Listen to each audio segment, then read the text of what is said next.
that I wouldn't. I feel good. I knew that I wouldn't. So good, so good. I got you. Welcome to the Natural Living Network radio show. My name is Sarah Sherwood, and I'm the host of Natural Living Network Radio. Today we'll be investigating the benefits of one of the world's most widely used healthy foods, the goji berry.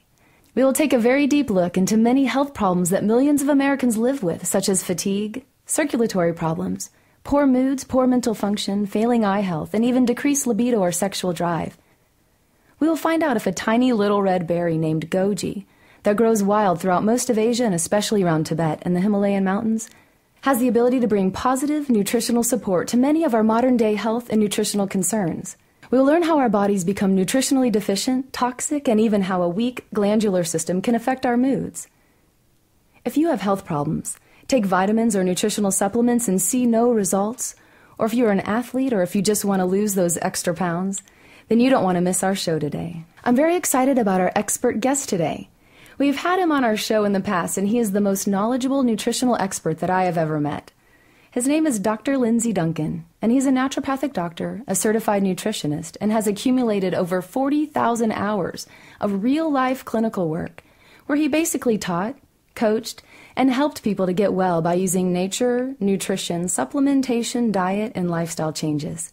He has appeared as a nutritional expert on most major news stations such as NBC, CBS, ABC, CNBC, CNN, and even the BBC in London. He has worked with many of the top political figures, athletes, TV and film celebrities, and even helped dozens of people from the nuclear disaster in Chernobyl. He is an expert in plants, plant compounds, and has traveled the world in search of plants that help us deal with many of today's modern health problems. Dr. Lindsay, welcome back to the Natural Living Network. Thanks a lot, Sarah. Thanks for having me on your show. I love your show. I think it's one of the most real and straightforward shows that I've ever been on. Well, thanks. Well, that's appropriate because you definitely get to the point and go straight to the heart of the matter with dealing with nutrition and supplementation. So we're happy to have you. Yeah. Dr. Lindsay, before we get started today, I have to ask you this. What compels you to travel all over the world and go to very remote places and sometimes even dangerous places to do what you do? Oh. Well, I think I have a very keen desire to help people. What drives me is this desire that I believe that there are solutions, there are answers in nature for many of our problems. And I don't think that people are necessarily looking in the right places. I think oftentimes we're looking for chemicals or drugs or magic bullets, and I think that Mother Nature provides some epiphanies for us. We just have to find them. You know, ever since I healed my own body, I have been on a mission to help other people heal their body. Well, we're thankful for that. You are recognized as an expert on the goji berry. Tell us how you use goji at your nutritional clinics and what you use goji for. Well, Sarah, it's really important first that I have to emphasize that when I talk about goji, I'm talking about goji juice, and I'm talking about pure, undiluted, unadulterated, very strong goji juice. I'm not talking about, something that's been mixed with water or mixed with blueberry juice or apple juice or grape juice or peach juice or some other type of juice. I'm really talking about strong therapeutic goji juice, just goji. And while the berries are fine, as a snack or a natural snack, they lose some of their important nutrient content when they're dried out or when they become dehydrated. So the goji juice is really the most effective way, and that's where I've done all my research. But to answer your question, I use it for the moods. For people who have poor moods, I use it for hormonal imbalances, and that's both male and female. Men think that they don't have their hormones out of whack, and they do. I use it for people who have poor eye health, rapid or premature aging. I use it for people who have a low sex drive, a low libido. I use it for people who have physical, mental, and emotional fatigue. I use it for the entire heart, cardiovascular, circulatory system, a weak endocrine system or the glands, and I use it for a weakened immune system as well. How do people, our listeners, know if they need Goji 100 or if they even have a problem or concern in any of these areas you mentioned?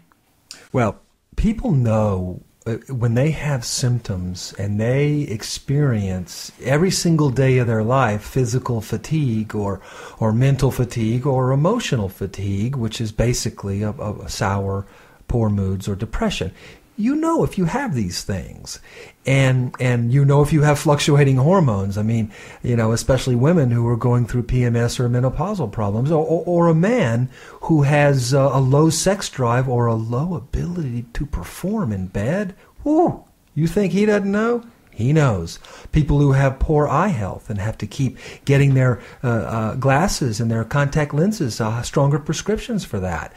People who have premature aging. I mean, people really don't want to watch their skin dry up and start to crack and start to wrinkle and watch their hair start falling out and all these signs of premature aging and decreased libido. And people know if they need the pure Goji or Goji 100 if they have a clogged up circulatory system or a clogged up liver or a clogged up heart. I call it a constipated heart or a constipated circulatory system.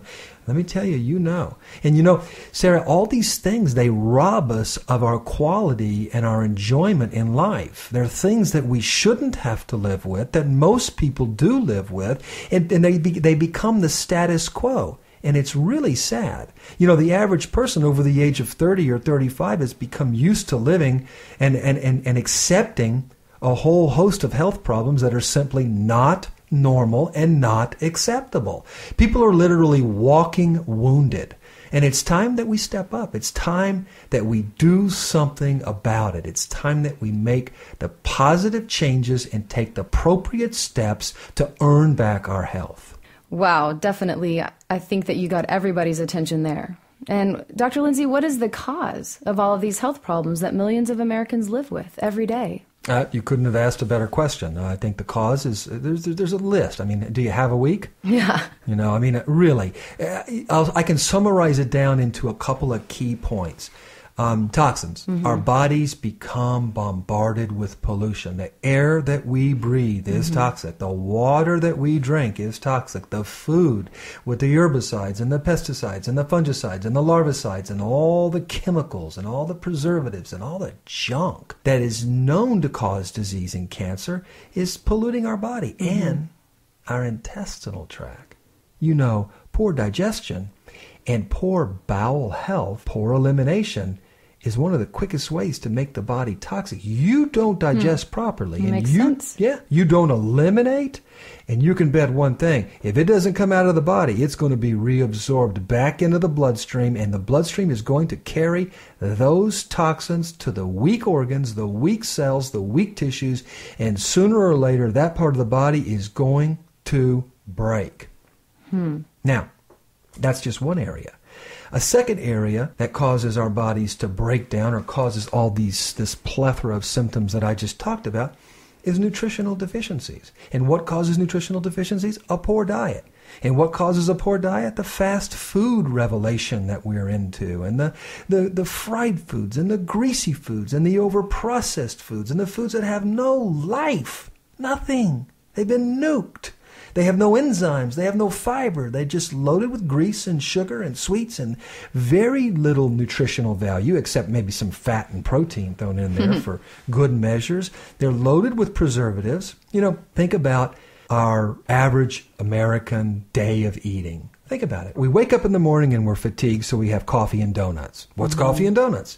It's caffeine, stimulants, and sugar. Then we rush through the day we inhale burger and fries. What's burger and fries? Well, it tastes good to some people, not to me, but it's loaded with protein and grease. There's not any life. There's no enzymes. There's no minerals. There's no nutrients that are going to build our bodies up.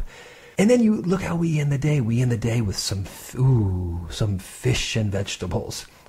Before the U.S. government said, get your fish and vegetables because it's got essential fat and it's a good source of protein and it's better than beef and blah, blah, blah. And now they're coming out saying, oh, be careful, don't eat too much fish because now it's loaded with lead and with mercury. So what do? Do you eat the fish or you don't eat the fish? How many times do we contradict ourselves in the media and in the nutrition world about diet and nutrition? And people are confused, so they just say, forget it, I'm just going to go get a burger and fries. So anyway, we go to dinner, and dinner's fish and vegetables, but but now we got to worry about the lead and the mercury, and then we want to relax, so we have beer and wine because our day is so